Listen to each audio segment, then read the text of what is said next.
Selamat datang di Femi Rianti Podcast. Aku akan berbagi informasi yang bermanfaat ke teman-teman semua seputar customer service, self-development, dan masih banyak lagi. Tentunya aku ingin berbagi pengalaman positif dan pengen sama-sama belajar juga loh dengan kalian. Nah, bagi kalian yang sibuk, aku udah membuat kesimpulan dari obrolan yang telah berlangsung. Jadi kamu bisa tetap dapetin manfaatnya. Untuk itu follow Instagram aku ya di FemiR dan Tips Service. Atau mungkin ada saran aku mau bawain tema lain apa gitu ya, silahkan komen ya. So, selamat mendengarkan. Assalamualaikum warahmatullahi wabarakatuh. Waalaikumsalam warahmatullahi. Alhamdulillah. Oke guys, kali ini ya aku alhamdulillah nih kedapetin narasumber yang aku fans banget sama dia sebelumnya ya, namanya Umaru Takaida. Halo, assalamualaikum brother. Waalaikumsalam sister, apa kabar? Alhamdulillah. Ya Allah, formal banget sih kita. Aduh, ya Allah. Alhamdulillah sehat nih, Mbak Mi sehat ya? Alhamdulillah. Wah, sehat walafiat. Semoga ya jangan sakit-sakitan terus ya, capek ya sakit-sakitan tuh. Insya Allah, yang penting kan di pikirannya ya. Sehat, insya Allah orangnya sehat. Amin. Ya, jadi brother Umaru ini, Umaru sama Takeda sih brothernya manggilnya bro? Takaeda. Oh ya, oke. Takaeda, harus ada Takaeda ya, Takaeda ya. Oke, brother Takaeda ini lahir di Sumatera Barat ya, 11 Agustus. Sumatera Barat. Oke, 11 Agustus 1984. BTW nih, aku ngobrol sama mantan atau pernah menjadi vokalisnya kelompok musik populer Indonesia Drive loh. Gimana nggak happy nggak? Terus udah gitu history dari kedua orang tuanya ya, ada orang Minangkabau. Makanya kalau bisa temen-temen tuh ada curious gitu, kenapa sih namanya Umaru Takeda ini sebenarnya orang mana? Orang Jepang tinggal di Indonesia? Apa orang Jepang kelahiran Indonesia gitu ya? Oh ternyata beliau mempunyai darah Jepang dan Portugis ya. Dan interestingnya for people, dia alumni dari Akademi Fantasi gitu ya, musim kelima ya. Iya benar. Jadi pencarian tahun bakat 2006, gitu ya. Imam zaman jebot pisan ya yang 5 ya. Iya, lama banget belum ada digitalan itu. Jadi itu masih murni berarti menangnya tuh ya. Murni iya, bagus. Dicari juga videonya nggak ada itu. Iya benar. Nah, tapi sekarang brotherku ini dikenal sebagai pencipta lagu, pengaransemen musik untuk penyanyi yang terkemuka seperti Fatin, Andika Pratama, Nindi, dan Titi DJ. Begitu bukan? Ya, itu sebagiannya aja. Sebagiannya, alhamdulillah. Alhamdulillah. Masya Allah. Alhamdulillah ada banyak gitu. Cuma maksudnya yang lebih dikenal sama orang-orang yang nama yang disebutin barusan. Lebih banyak, Masya Allah. Mudah-mudahan saya gitu sekali-sekali ya. Amin. Bener nih ya. Alhamdulillah, masing-masing ada porsinya ya gitu ya. Betul banget. Iya, alhamdulillah senang ya ngeliat Takeda sekarang udah jadi orang gitu ya. Jadi orang, dulu belum jadi orang ya. Dulu orang-orangan. Waktu itu orang-orangan bener. Sekarang iya, orang-orangan sawah dulu. Dulu orang tetap.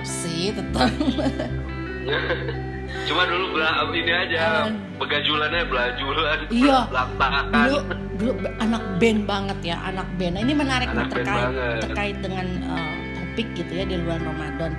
Sekarang brother lebih kayaknya tuh kalau aku perhatiin tuh lebih fokus ke kajian Islam gitu ya, musik Islam, sosial, dan sekarang juga kayaknya struggle bersama kajian musyawarah ya, bersama Mas Ari Untung, Ustadz Abdul Somad gitu ya, Ustadz Hadi Hidayat dan lain-lain gitu kan ya. Bener.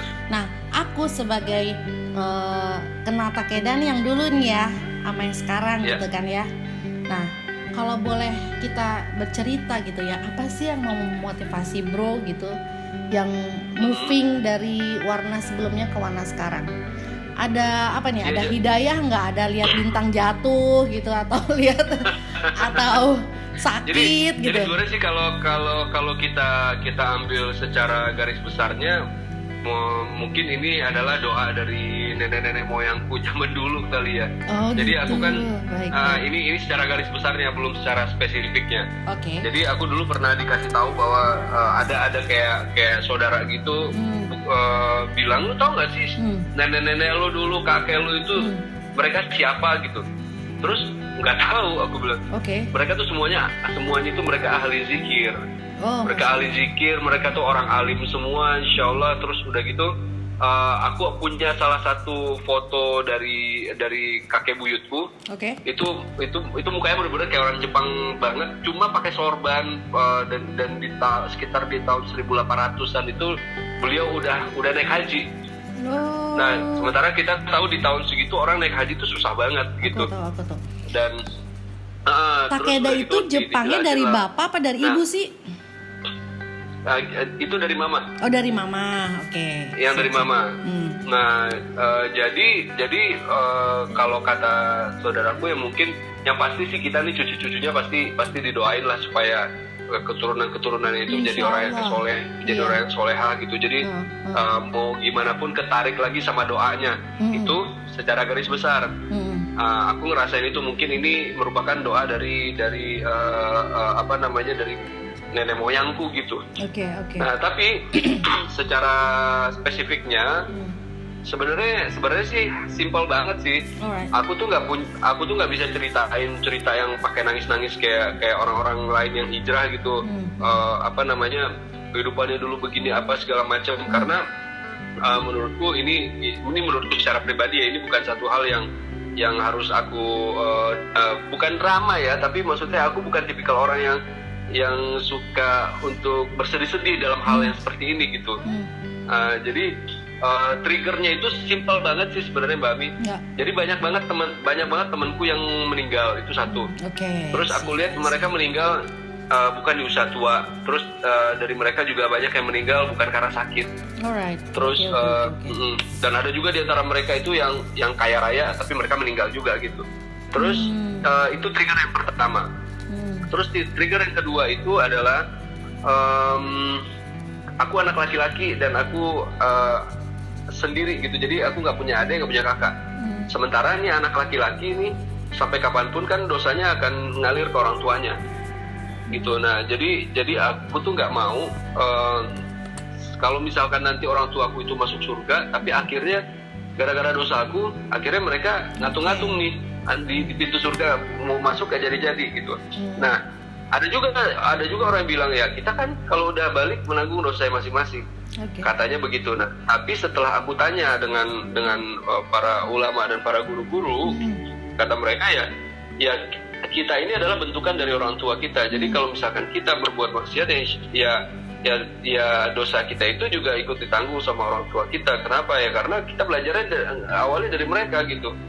Nah jadi maksudnya aku kasihan aja ke kedua orang tua aku kalau misalkan aku masih aneh-aneh macam-macam buat maksiat segala macam, akhirnya yang menanggung mereka ikut menanggung itu juga gitu. Nah terus udah gitu aku waktu itu diketemuin dengan banyak orang yang tiba-tiba diketemuin dengan orang-orang yang menurutku adalah orang-orang yang soleh gitu. Amin. Ya sebenarnya aku tuh dari dulu tuh mau ustadz siapa yang denger juga nggak aku dengerin sebenarnya. Oh begitu ya? Walaupun dulu tuh kan kita juga punya satu saudara ustadz yang sering bareng sama kita kan, yang kita sering panggil ustadz gitu, yang ilmu agamanya juga cukup tinggi kan. Tapi aku nggak begitu dengerin sih sebenarnya gitu. Jadi sampai di satu titik itu aku ketemulah satu kisah yang dimana aku tuh cuma diceritain simpel kayak, dan lu tau nggak kalau laki-laki itu wajib hukumnya sholat di masjid. Gue mah sholat aja kali, aku bilang gitu kan. Yang penting kan gue sholat, mau di masjid mau di rumah kan sama aja, aku bilang gitu. Enggak, tapi ini wajib katanya. Masa sih wajib? Coba jelasin. Udah lu cari aja dulu sendiri. Sampai akhirnya aku cari ternyata memang benar. Jadi di zaman Rasulullah itu ancamannya sampai buat laki-laki yang nggak sholat masjid itu rumahnya dibakar gitu. Jadi saking pentingnya sholat di masjid. Dan memang kan maksudnya zaman dulu semuanya berawal dari masjid kan. Betul. Perekonomian, perpolitikan, segala macam itu semuanya dari masjid. Yes. Terus udah gitu aku dihadapin dengan berbagai macam masalah sebenarnya. Masalah, oke. Oh ternyata artis juga punya masalah ya. Artis juga manusia. Masalah yang salah satu masalah yang menurutku besar adalah karena aku belum nikah. Oke. Nah terus aku ketemu dengan istriku ini Arab yang sebenarnya maksudnya kita semua tahu kalau misalkan rata-rata Arab kan nikahnya juga sama Arab gitu. Nah jadi akhirnya disitulah aku berjuang yang benar-benar cuma menggantungkan sama Allah aja gitu. Jadi sampai akhirnya diizinkan sama orang tuanya waktu itu. Terus pas waktu diizinkan malah deg-degan, langsung pusing dulu gimana cari duit, gimana apa segala macam. Sampai akhirnya di situ Allah ngebuktiin bahwa Allah udah ngatur semuanya gitu. Gitu Allah udah ngatur semuanya dan tiba-tiba aja begitu mau nikah tuh semua tercukupin. Amin. Gitu. Jadi nggak dipermudah aja semuanya. Jadi trigger yang paling kena di aku itu sebenarnya adalah kalau misalkan besok mati, terus gak ada yang dibawa, udah pasti tempatnya di mana gitu. Kita udah tahu tuh tempatnya di mana. Nah jadi di situ tuh aku mulai tekenin ke diriku nih, aku nih kita nih hidup gak selamanya gitu. Terus teman-teman meninggal juga di usia yang muda gitu. Dan ada sebagian dari mereka yang mungkin udah tobat gitu, ada yang belum, ada yang. Nah jadi maksudnya kalau kita ada di posisi besok kita meninggal tapi kita nggak punya bekal apa-apa, terus kita juga belum tobat, terus belum ngelakuin dakwah gitu, itu apa yang mau kita bawa gitu. Nah jadi hal-hal yang kayak gitu yang setiap hari sebenarnya ngantuin diriku sih sebenarnya gitu. Jadi setelah Allah ngasih lihat ini loh, ini begini. Jadi dikasih lihat nih bahwa kalau dengan Allah itu semua jadi mudah gitu. Pasti. Nah di situ tuh aku benar-benar ngeliat, oh iya benar juga ya. Udah terus mau ngapain lagi sih gitu. Kalau misalkan begini terus gak berubah juga, ya sampai kapanpun gak akan berubah gitu. Dan kita nggak tahu hidup kita ini sampai kapan. Cuma itu doang. Nah, kalau misalkan memang ada orang yang bilang gini, life begin at 40 gitu. Jadi nanti berubahnya di umur 40 aja. Iya, kalau umurnya nyampe 40. Kalau enggak, makanya umur itu kan rahasia Allah. Nggak ada yang bisa gitu. Sampai malaikat atau siapapun juga nggak ada yang tahu gitu. Malaikat tugasnya hanya kebayang nggak? Malaikat itu tugasnya cuman 70 kali dia ngelatin kita apakah udah tandanya nyawa itu diambil atau belum. Setiap hari kan ya. Jadi maksudnya adalah malaikat pun nggak tahu umur kita berapa kan. Cuman Allah saja. Cuma Allah aja yang tahu tuh kapan ya makanya. Nah makanya kan maksudnya semua ini benar-benar rahasianya Allah gitu, Mbak Ami gitu. Betul. Nah jadi maksudnya aku merasa bersyukur aja kalau misalkan detik ini nih aku ada di posisi di mana aku tuh sadar bahwa setiap saat kapanpun itu aku bisa mati. Betul. Dekat gitu. Ya mati tuh ngerasa dekat gitu kan. Kapanpun, anytime gitu. Dalam kondisi apapun dan dimanapun. Betul. Nah sekarang perasaan Pak Keda nih ya, dari sebelum tuh yang ngeband tuh, yang sono sini gitu kan ya, sama yang sekarang perasaannya kayak gimana yang dimiliki? Sebenarnya sih sama aja, maksudnya aku pun sekarang juga masih ngeband juga ya, cuma maksudnya lebih banyak jalan sendiri, bukan dengan band ya. Band ini sekarang cuma sebagai session player gitu. Soalnya memang solo juga sekarang. Jadi gini, lebih bisa ngatur jadwal sendiri segala macam. Cuma perbedaan terbesar yang dirasain ketika dulu dan sekarang itu adalah di bagian ketenangan. Baik, ketenangan gitu, ya. Oke. Jadi misalnya gini, kalau gimana? Kalau dulu gimana? Kalau dulu itu aku pernah nanya ya sama ada salah satu vokalis legend lah. Aku tanya sama dia, Mas, gimana ya caranya supaya dalam kondisi apapun kita tuh bisa bernyanyi dengan baik gitu. Kan kadang-kadang orang nih kalau lagi ada masalah nyanyinya ikut berantakan, aku bilang gitu. Nah orang ini pun jawab, aku juga nggak tahu sih jawabannya, kata dia kan. Gimana, karena aku juga kayak begitu, dia bilang kan.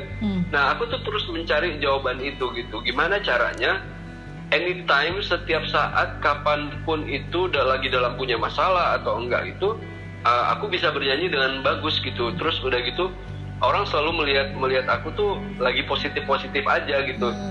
Jadi lagi kayak orang nggak punya masalah. Karena kan kita sering lihat nih Mbak Ami, tiba-tiba ada ngelihat orang yang mukanya bersih banget. Terus udah gitu enak banget ngelihatnya. Terus kita lihat hidupnya biasa-biasa aja, bukan orang kaya, bukan apa. Karena kan kalau kita dulu berpikir bahwa orang bersih orang kaya gitu ya. Iya, ketika kita punya banyak duit, kita punya rumah mewah apa segala macam, kita udah wajahnya berbinar-binar tuh orang kaya gitu ya. Oke. Nah, jadi ketenangan itu yang aku dapetin gitu. Sekarang mah aku justru kalau orang nanya, aku suka bercandain orang.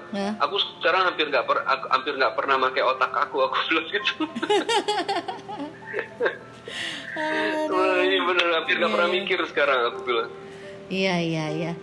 Terus di dalam keistiqomahan kehijrahan nih Takeda nih ya, pernah ngerasa down nggak? Bukan down ya, kayak kita tuh kayak ada, bukan down, kayak ada miring dikit lah. Terus tiba-tiba anchor kita harus kita hidupin. Switch on, switch off kita. Ya. Nah itu switch on, supaya switch on lagi tuh ngingetin apa? Apakah kembali lagi, ih gila teman gue udah meninggal kemarin gini, atau ada satu omongan ustadz atau ada ayat tertentu yang dipakai benar-benar kuat buat Takeda supaya tetap istiqomah gitu? Enggak sih Mbak Ami, jadi sebenarnya sih kalau bagi aku sih sebenarnya simpel aja. Kalau aku udah mulai drop gitu, kayak gitu, imannya mulai goyah, berarti aku kurang dakwah. Oh baik.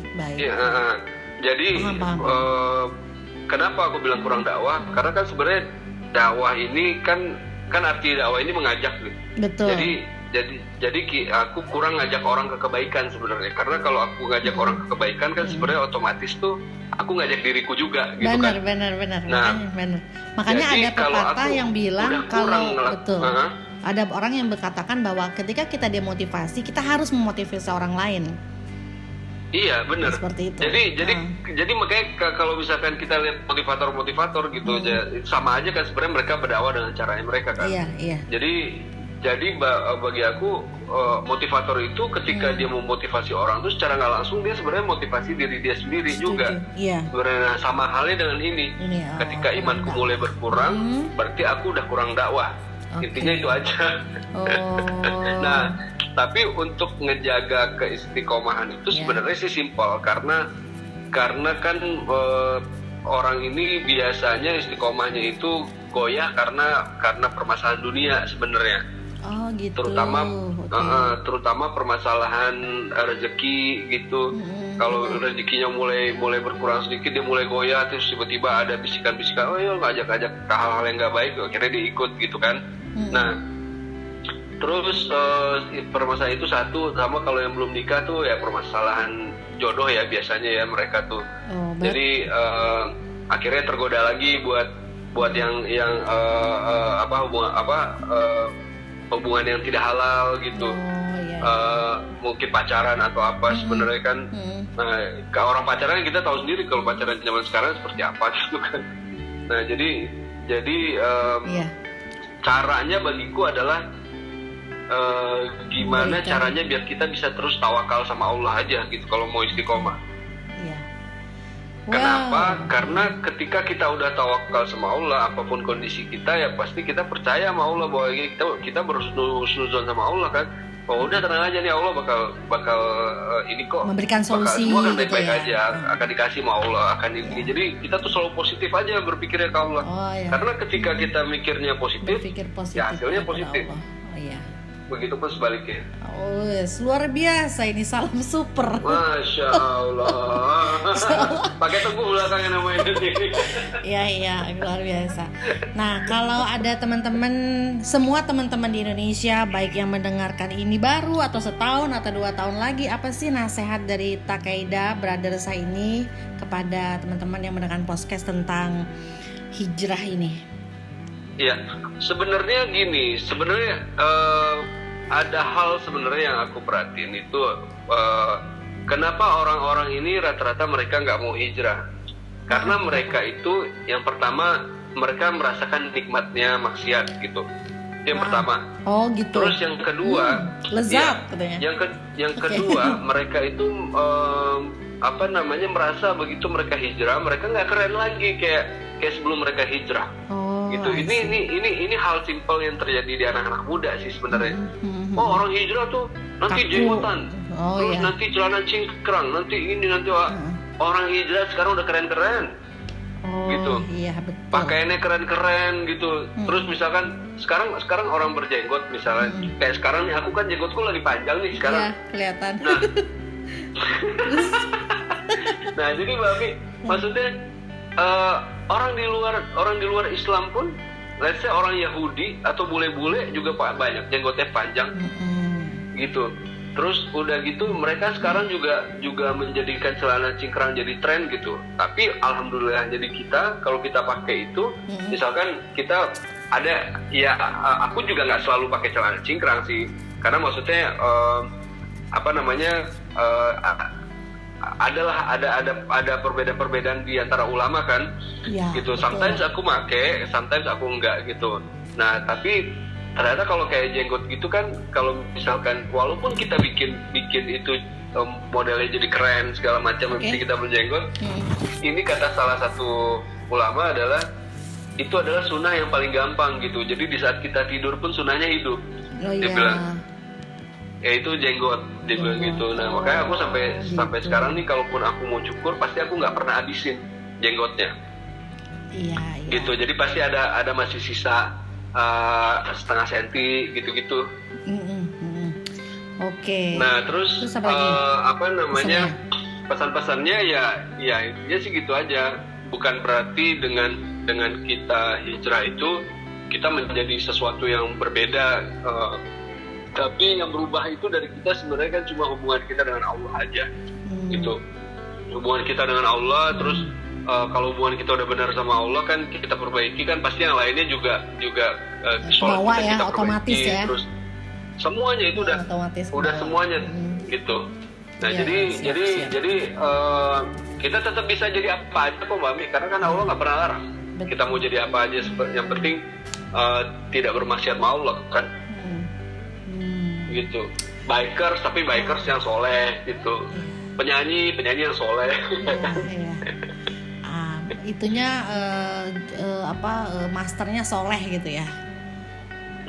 Jadi maksudnya ya aku pun masih belajar ya. Maksudnya masih belajar untuk bisa jadi orang yang soleh gitu. Karena kalau udah ada di posisi itu tuh kayaknya nikmat banget ya gitu.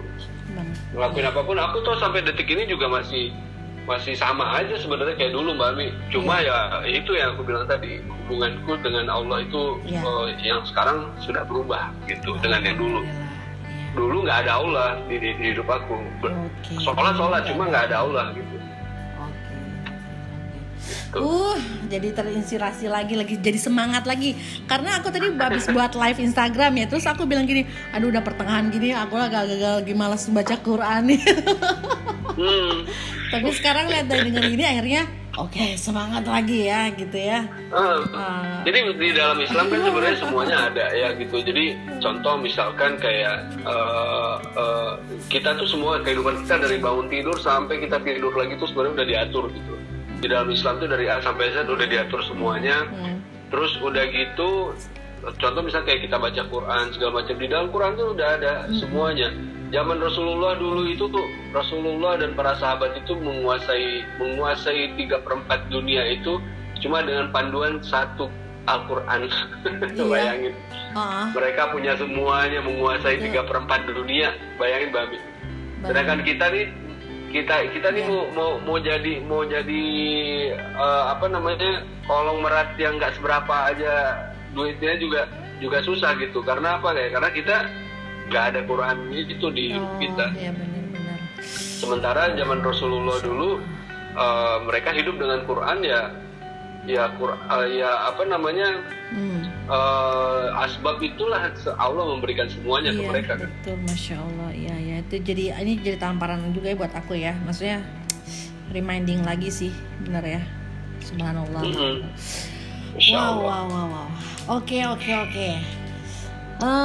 Boleh nggak satu permintaan ya? Apa satu itu? Permintaan aku, tapi itu entah bagus di akhir apa sekarang gitu. Aku pengen minta because you are singer, okay? I would like to request a music solawat Nabi. Yes. Would Solawat you like? ya. Would you like solawat Nabi? Terserah versi apa aja, yang simple aja dan yang inilah kan masih banyak kan? Wih, ada lagunya lagi kan? Thank you very much. Coba. Boleh nggak? Oke. Bentar ya, kita cari nada itu. Oke. Gini. Salatullah salamullah ala taha rasulillah. Salatullah salamullah ala yasin habibillah. Tawassalna bi bismillah wa bil hadi rasulillah wa kulli mujahidin lillah bi alil badri Allahu Akbar. So this date itu tanggal 18 ya, di bulan Ramadan. Di pertengahan baru aku tersadu begini. Euforianya kan nggak kedengeran ya sekarang ya. So malam ini kita sangat terhibur ya, terinspirasi, dan tentunya bukan hibur positif ya. Luar biasa, thank you sekali ya, brotherku. Alhamdulillah. Aduh, stop dulu air matanya. Kalau dengan salawat tuh I can't stand anymore. Aduh, itu benar-benar deh. Oke, kita sudah di penghujung waktu ya. Kemudian ntar lagi mau ngelis lagu ya katanya ya. Bener, judulnya Indonesia Bahagia. Oh, Indonesia Bahagia. Kapan itu teh? Gimana Mami? Kapan? Itu insya Allah sih dalam minggu ini ya. Wow. Insya Allah mudah-mudahan sih di Jumat udah bisa dirilis ya videonya. Kemana kita bisa tahu lagunya? Nanti ada di YouTube, terus nanti juga akan didaftarin di semua digital store kayak Spotify, Joox, iTunes dan yang sejenisnya itu. Siap. Terus nanti juga di Jumat itu insya Allah di YouTube ya. Karena kalau yang ini kan memang butuh waktu, kemungkinan baru bisa di minggu depannya lagi baru bisa ada di semua digital store itu. Iya. Dan lagu ini juga sebenarnya buat mood booster sih bagi semua masyarakat Indonesia saat ini. Asal usulnya kenapa tuh? Gimana Mbak? Ya, kenapa menjadi Become Indonesia Bahagia, the title, and what is inspiration? Ya, jadi gini, jadi semua orang kan saat ini nih mereka lagi pada drop ya, drop dan membutuhkan mood booster gitu. Karena apa ya? Karena ya pasti sih mereka juga nggak kerja. Jadi bukan vitamin C doang yang dicari ya. Banyak juga yang lagi nggak sabaran ngadepin ini semua gitu. Bener. Nah sementara maksudnya yang ngalamin ini kan bukan kita doang gitu. Ngalamin ini nih seluruh dunia ngalamin hal yang sama dengan kita gitu. Nah jadi mungkin dengan kita bersabar dan kita ikhlas ngadepin ini, kita bisa ngewujudin Indonesia yang bahagia lagi seperti dulu. Amin ya robbal alamin. Amin. Dan insya Allah hasil dari YouTube-nya lagu ini, mudah-mudahan aku sih berharap lagu ini ditonton oleh semua masyarakat Indonesia ya, karena karena ini satu view itu sama dengan mereka ikut berdonasi, jadi mereka nggak perlu keluarin uang. Alhamdulillah, tabarakallah. Aku ngajak orang berdonasi motivasi tanpa mereka harus keluarin uang. Mereka cuma cukup modal kuota aja nonton videonya. Iya. Wow, nggak sabar ya untuk segera tutupnya ini nanti insya Allah akan disumbangkan. Amin ya rabbal alamin. Ya Allah, mudah-mudahan lancar ya, dimudahkan, dilancarkan semuanya. Amin ya Allah. Amin ya Allah. Oke. Nggak kerasa banget ya. Kalau mau buat kayak gini mah seharian juga bisa ya. Bisa sehari mah kalau udah ngobrolin gini mah. Iya. Oke, Bro Takeda, alhamdulillahirabbil alamin. Kita sudah meluruskan niat untuk membuat podcast ini ya. Supaya semua orang yang insya Allah mudah-mudahan banyak yang dengar. Ya insya Allah pasti. Semoga intinya sih lurusin niat aja kan. Lurusin niat. Semua yang Takeda tadi bilang, semuanya tawakal kepada Allah. Apapun yang kita lakukan ikhtiar ya. Segala keputusannya sama Allah yang menentukan gitu kan. Jadi kita nggak ada beban nih. Nggak ada beban buat begini, nggak ada beban. Dah jalanin aja, istiqomah. Bagus kok. Maksudnya nggak ada nggak maksiat kan gitu kan. Iya, ya. Benar. Jadi supaya kita senang melaksanakannya, enjoy ngelaksanainnya, selalu ada inspirasi mau apa lagi gitu kan. Yang penting itu ya gitu, sehingga kita juga jadi. Yang penting sih intinya sih kalau kita bersama Allah semua menjadi mudah. Waduh, benar-benar itu. Gitu. Masya Allah, barakallah. Masya Allah. Oke, kalau gitu hatur nuhun ya, brother. Ya, aku terima kasih banyak Mbak Ami udah diundang di podcastnya. Alhamdulillah. Mudah-mudahan podcast ini bisa berjalan terus ya dengan narasumber. Insya Allah, mudah-mudahan istiqomah Insya Allah. Mudah-mudahan Bro Takeda juga selalu dengerin ya. Amin. Kasih aja linknya nanti. Iya di Instagram aku udah ada. Ya wes. Siap. Semangat terus ya, semangat istiqomah, semangat berkarya yang positif. Siap, terima kasih. Buat kita Mbak Ami semua. juga harus semangat juga. Amin, sehat-sehat. Karena semua itu ada di pikiran. Betul. Lama-lama kamu jadi guest star saya di training ya. Oh, boleh aja. Positif mindset gitu ya. Aku mah anytime dibutuhin apa, ayo. Oke. Ya udah, hatur nuhun ya. Oke, kita akhiri dengan alhamdulillah. Kemudian salam saya. Assalamualaikum warahmatullahi wabarakatuh. Waalaikumsalam warahmatullahi wabarakatuh. Oke guys, ini ringkasannya ya. Takeda dulu tidak peduli kata Ustadz. Motivasi hijrah Takeda karena melihat teman-teman yang meninggal masih muda dan kaya raya. Kemudian dia berpikir bahwa mati harus membawa bekal untuk menyelamatkannya. Takeda sadar bahwa umur berada di tangan Allah. Sewaktu dipanggil harus siap, anywhere, anytime. Bagaimana Takeda agar bisa selalu istiqomah? Takeda menjawab, selalu mencari cara tawakal kepada Allah. Kemudian, gimana kalau iman turun? Gimana caranya? Takeda ngasih tips nih, memperbanyak dakwah dan mengajak orang terus berbuat baik. Perasaannya Takeda setelah berhijrah bagaimana? Nyanyinya lebih tenang dan semua urusannya dimudahkan oleh Allah. Kemudian, saran untuk masyarakat gimana? Hijrah itu bukan menjadi culun. Kita masih bisa menjadi diri kita sendiri asal soleh. Misalnya, biker soleh, penyanyi soleh, dan sebagainya. Terakhir, Takeda bilang, perbaikilah hubungan dengan Allah dengan berhijrah. Terima kasih teman-teman, semoga bermanfaat.